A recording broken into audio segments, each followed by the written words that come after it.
एक समय की बात है। एक गांव में मोहन नाम का एक किसान रहता था। मोहन न केवल अपने खेतों में कड़ी मेहनत करने के लिए जाना जाता था, बल्कि उसकी ईमानदारी की चर्चा पूरे गांव में थी, क्योंकि वो अपने खेतों में बहुत कड़ी मेहनत करता था। वो सुबह शाम खेतों में लगा रहता था।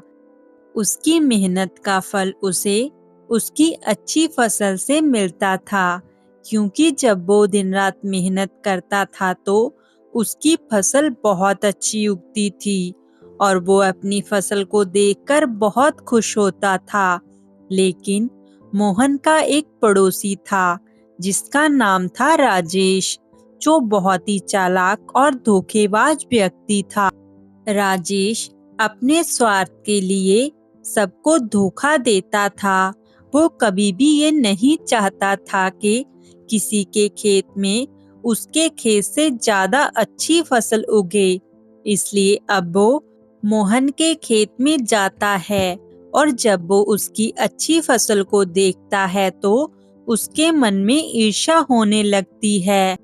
अब वो घर जाकर बड़ा ही दुखी होता है। राजेश ने सोचा कि अगर वह मोहन को फंसा देगा तो उसके सारे खेत हड़प सकता है। फिर वो जो अच्छी फसल के खेत हैं वो सारे मेरे हो जाएंगे। उसने एक योजना बनाई और गांव के सरपंच के पास चला गया। उसने सरपंच से कहा कि मोहन ने उसके खेत से सोना चुराया है।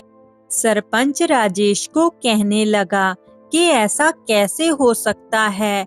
तुम्हारे खेत में सोना तुम क्यों रखते हो? क्या तुम झूठ बोल रहे हो? तो राजेश कहने लगा, नहीं सरपंच जी, मैं झूठ नहीं बोल रहा। मैंने कुछ सोने के सिक्के चोरों के डर से अपने खेत को खोदकर उसके नीचे दबाए हुए थे। अब जब मैं उस सिक्के को देखने गया तो वो वहां पर नहीं थे और मोहन का खेत मेरे खेत के पास है। और एक दिन मैंने मोहन को अपने खेत में देखा था, तो मुझे लगता है कि मेरे सिक्के मोहन ने ही चुराए हैं। और मुझे ये भी लगता है कि मोहन ने वो सिक्के चुराकर अपने खेत में गाड़ दिए हैं। आप जाकर मोहन का खेत खोदकर देखिए, जरूर आपको सिक्के वहीं पर मिलेंगे। सरपंच राजेश से कहने लगा, लेकिन मोहन तो बहुत ही ईमानदार व्यक्ति है। वो कभी भी चोरी नहीं करता और पूरा गांव इस बात को मानता है। लेकिन अगर तुम बोल रहे हो तो मैं एक बार जरूर जाकर देखूंगा।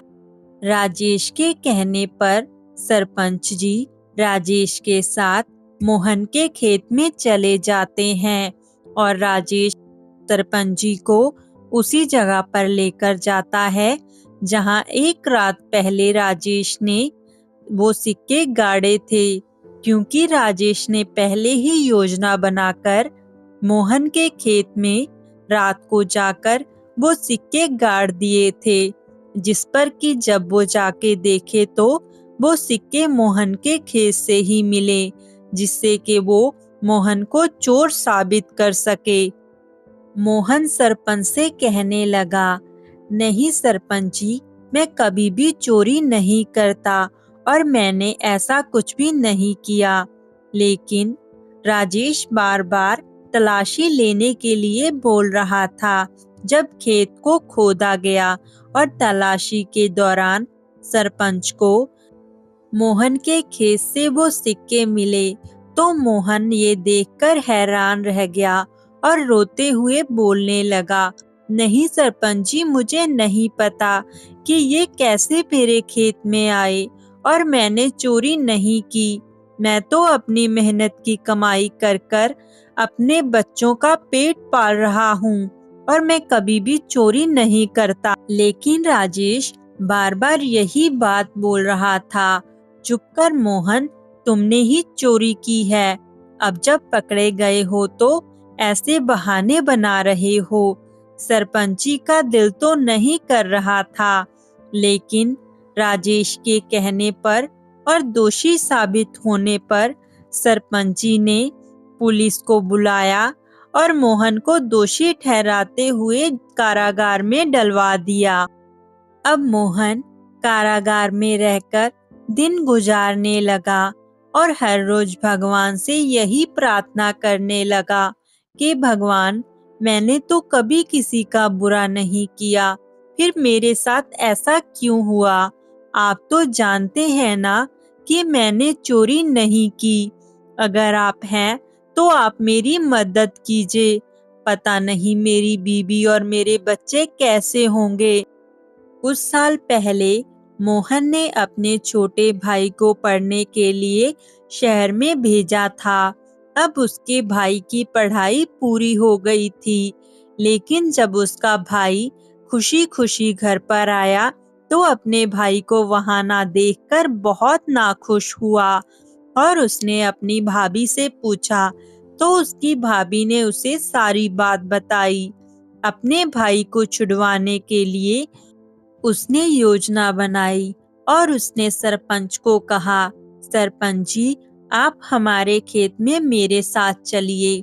उससे एक रात पहले ही मोहन के भाई ने अपने खेत में एक घड़ा गाड़ दिया था, जिसमें के सोने के सिक्के थे।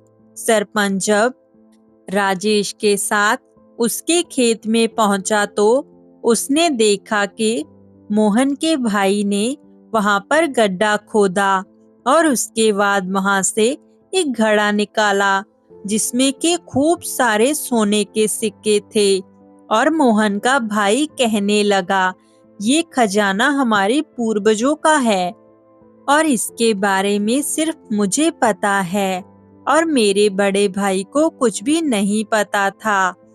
और इसमें से कुछ सिक्के लेकर मैंने ही उसे खेत में अलग अलग जगह पर गाड़ा था, जिससे ये रमेश अपने सोने के सिक्के बता रहा है, वो भी हमारे ही सिक्के थे।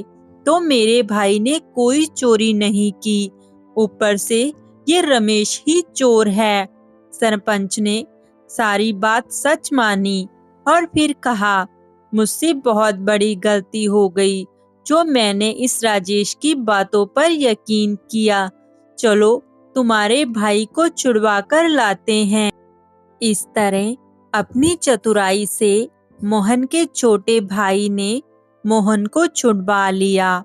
अब मोहन भगवान का धन्यवाद करने लगा और दुष्ट राजेश को गांव वालों से झूठ बोलने के कारण बहुत सी गालियां खानी पड़ी। और मोहन ने जब अपने छोटे भाई को इस खजाने के बारे में पूछा, तो मोहन के छोटे भाई ने सारी कहानी बता दी, जिस पर मोहन और उसका छोटा भाई हंसने लगे और उसके बाद वो सारे खुशी खुशी रहने लगे।